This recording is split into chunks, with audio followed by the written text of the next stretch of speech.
We awoke to a universe of absolute silence. It was not a quiet that soothed. It was a pressure, a deep and profound emptiness where a symphony used to be. The great chorus, the hum of existence itself, was gone.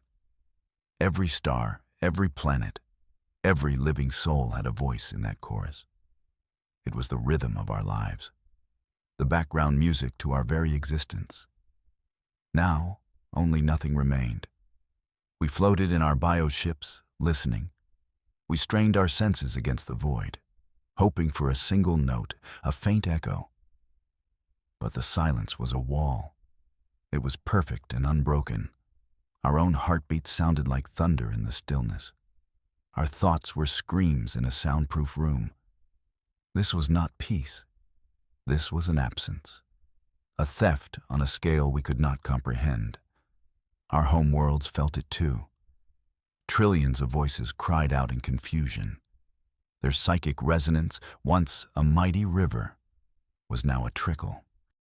We had taken the great chorus for granted, like the air we breathed or the gravity that held us. Now its loss was a phantom limb, an ache for something that was simply not there. The universe had lost its soul, and we were the orphans left behind in the quiet dark. A warning arrived without a sound. It drifted into our home system like a ghost. An alien vessel, dark and silent, tumbled through space. It was a derelict, a tomb ship scarred by forces we did not recognize. Our patrol wings approached it with caution. Its design was unlike anything in our archives. All angles and sorrow, our finest minds boarded the silent craft. They moved through its cold, dead halls. The air was stale with ancient fear. The ship's crew were gone, not just dead, but erased. There were no bodies, no signs of struggle, only empty uniforms and dust, as if the very idea of them had been wiped clean. It was a chilling, impersonal end. Deep within the ship's core, they found its final message. It was not a recording of sound or image. It was an imprint of pure terror, a psychic scream frozen in time. The message spoke of a blight, a silent, consuming presence that devoured sound. It fed on the songs of civilizations. It left behind nothing but perfect, hollow silence. The derelict was not a ship. It was a headstone. The elders called for a gathering of songs. From every corner of our galaxy, they came.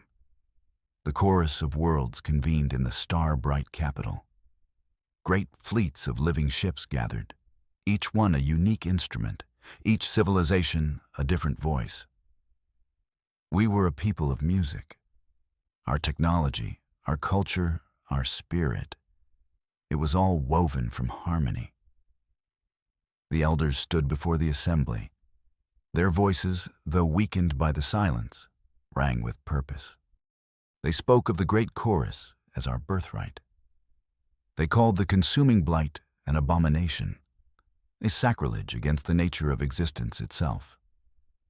Our fear began to transform.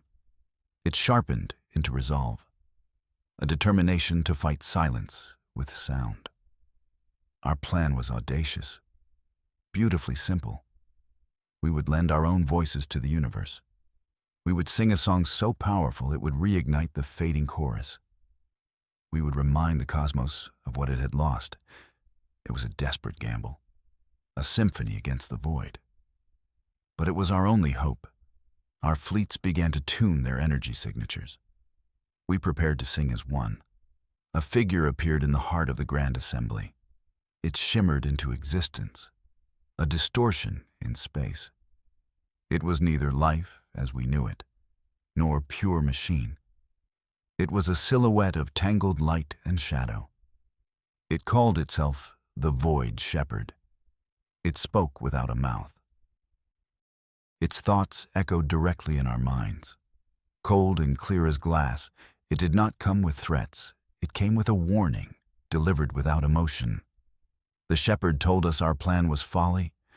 It explained that the silence was not an absence.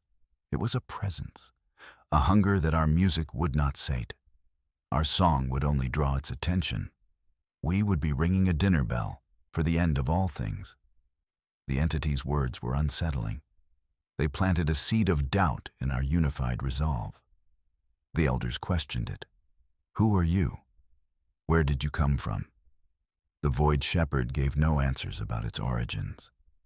It only said it had witnessed this blight before. It had seen countless galaxies try to fight with song. It had seen them all fail. It had seen them all consumed.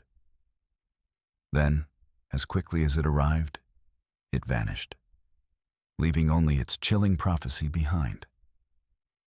We argued for days. The shepherd's warning had fractured our unity. Some believed the entity. They urged caution, a different approach. They feared we were charging into our own extinction. They said pride was blinding us to a truth we did not want to hear. What good is a defiant song if no one is left to remember it? But the majority prevailed. Hope, stubborn and bright, outweighed the fear. We were the chorus of worlds. We had bent the laws of physics with our music. We had built empires on the power of harmony. To fall silent now, to cower in the quiet, was a fate worse than oblivion. It was a betrayal of everything we were. We would not let our legacy be one of fear. The decision was made. We would ignore the entity's strange warning. Our fleets finalized their preparations. Great bioships, their hulls resonating with potential music, aligned themselves.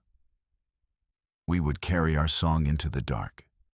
We would face this consuming silence head on. It was a desperate plan born of grief and pride. But it was our plan, and we would see it through. Our journey began.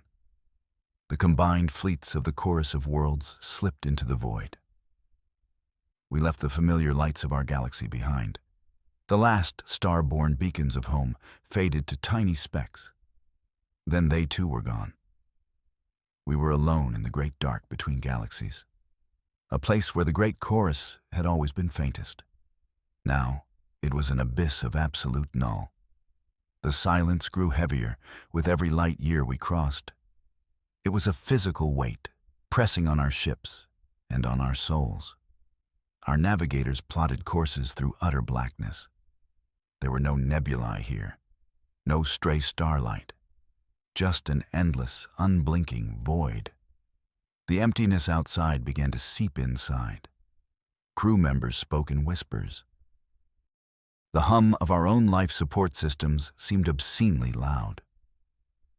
We passed the point of no return, a calculated jump that would take us generations to reverse.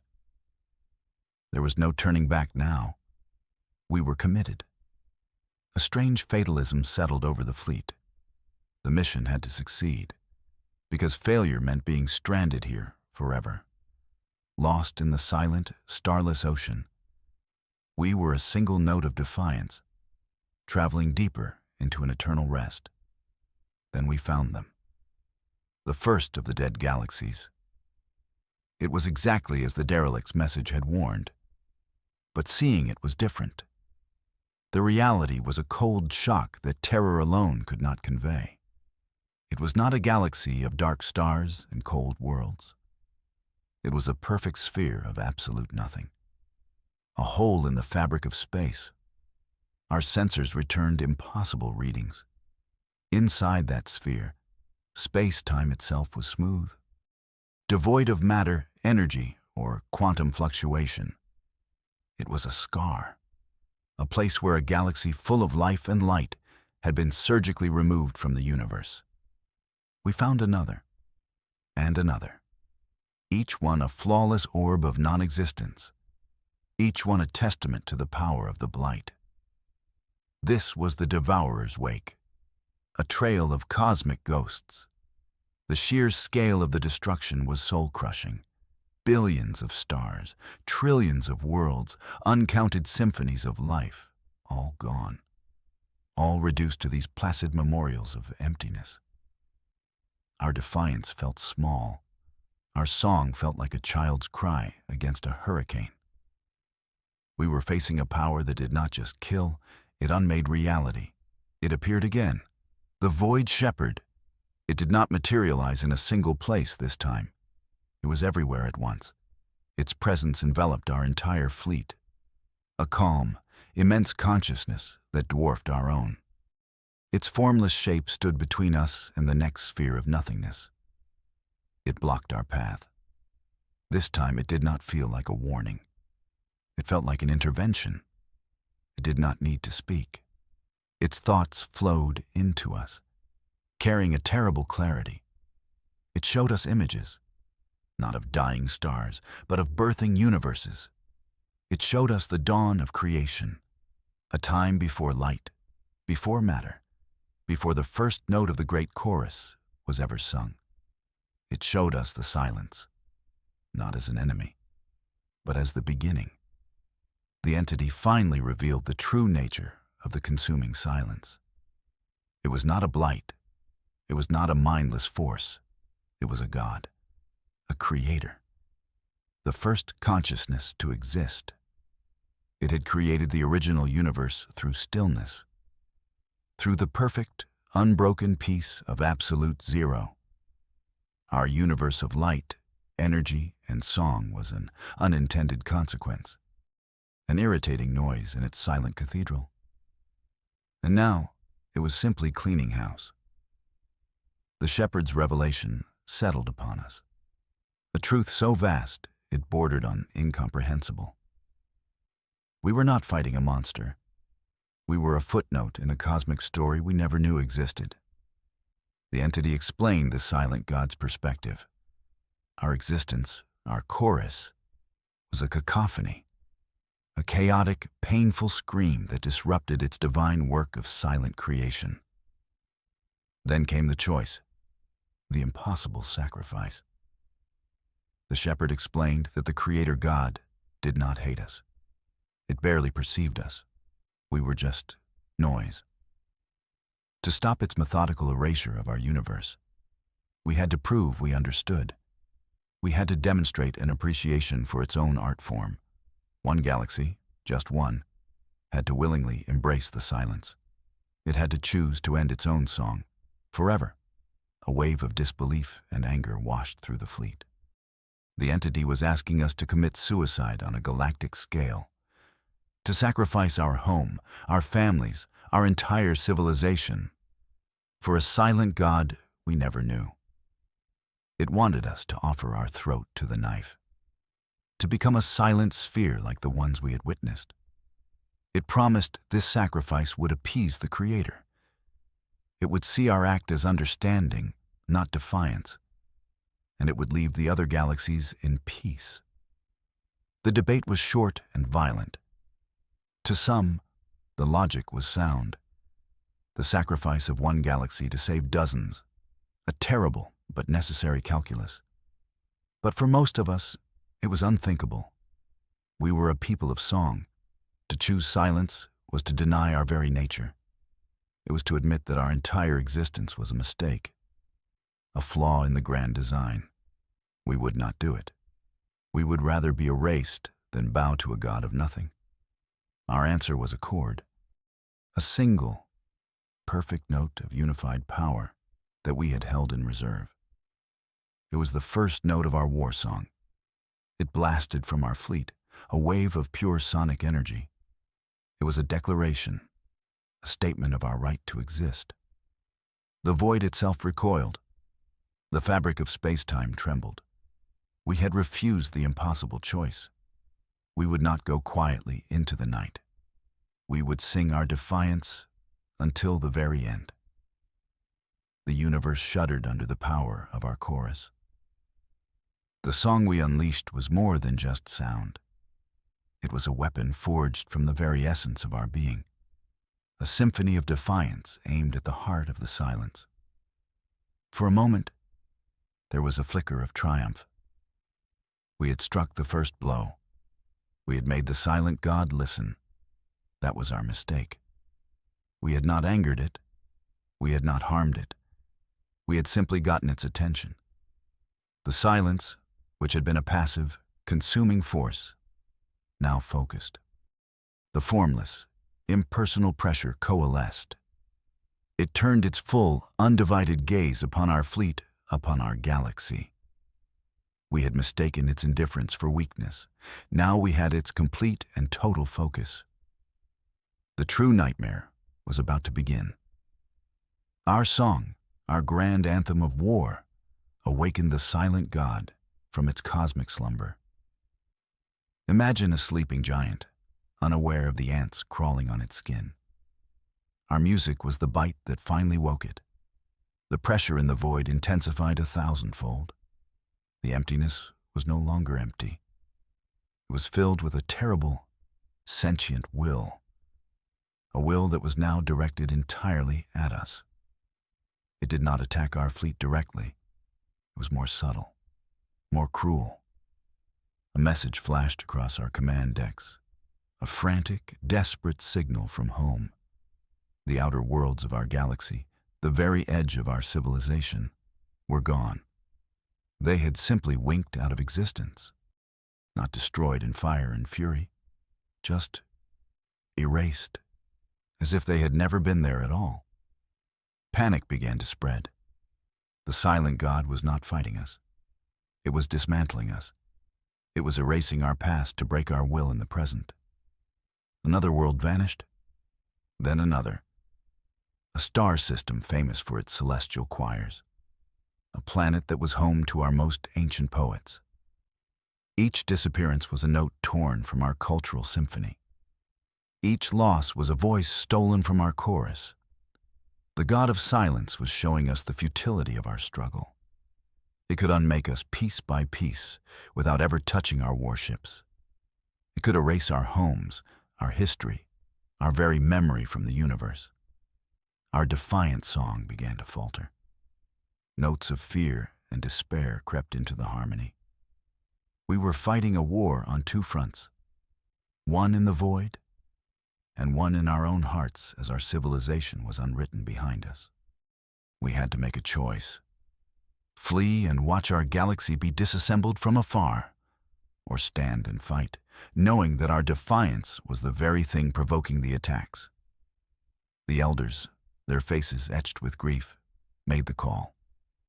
We would not run. We would not scatter. We would gather every ship, every voice, every soul that remained. We would sing one final anthem. The order went out. All ships were to converge on our position. From every corner of our dwindling galaxy, they came. Refugee flotillas, merchant vessels, even ancient orbital habitats. Anything that could move and carry a voice. It was a great, sad migration, a gathering of the survivors for one last stand. We were no longer a proud war fleet. We were the remnants of a people singing at their own funeral. Our numbers swelled. Our fleet became a makeshift city in the void. We were a single point of light and sound against an encroaching infinity of silence. We prepared to sing one final, galaxy-shattering anthem, a song that would contain everything we were, all our joy, our sorrow, our love, our anger. If we were to be erased, our last moment would be a scream of beautiful, unyielding music. We would burn, but we would burn brightly. As we prepared for the final note, it returned. The void shepherd. It appeared not before us, but among us.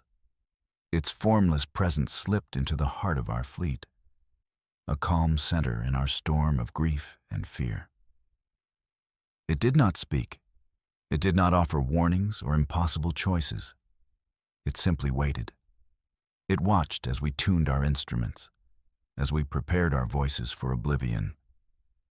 Then, it did something we never expected. It began to sing. Its voice was not like ours.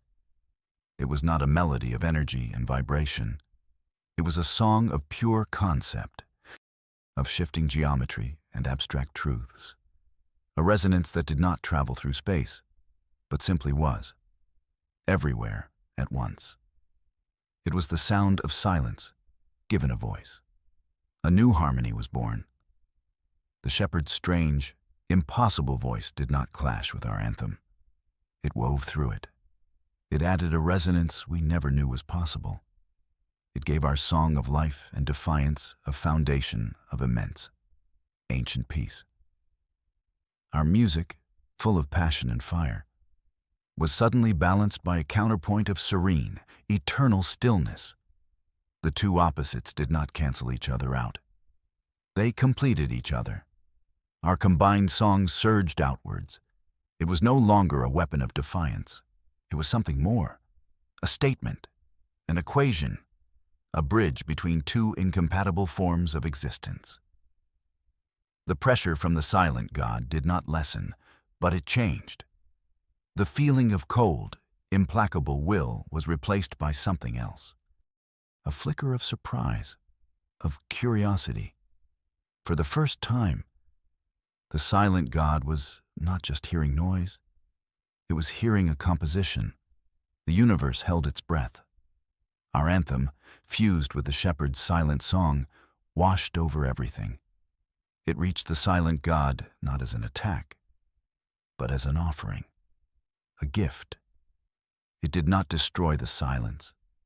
It did not seek to defeat it. Instead, our song taught the silent God how to sing. We showed it harmony. We demonstrated that creation did not have to be a solo performance. The shepherd's voice acted as a translator, a bridge of understanding between its silent art and our vibrant chorus. The great, terrible pressure began to recede. The methodical erasure of our galaxy stopped. The silent God was listening. It was learning. A new note echoed across the cosmos. It was not ours. It was not the shepherd's. It was the universe itself. Breathing in, and then breathing out. A new great chorus was born, a symphony that blended the vibrant energy of our song with the profound peace of the eternal silence. The spheres of nothing, the husked galaxies, began to fill, not with the life that was lost, but with something new, a potential for a different kind of existence. Our final anthem had not been an act of war. It had been an act of teaching. We did not save ourselves through defiance, but through connection. The void shepherd, that strange, timeless entity, had not been a harbinger of doom. It had been a guide, leading us toward a truth we were too proud to see. The universe was reborn, not as it was, but as something greater, a place where silence and song could exist together, forever entwined in a harmony more beautiful than we could have ever imagined.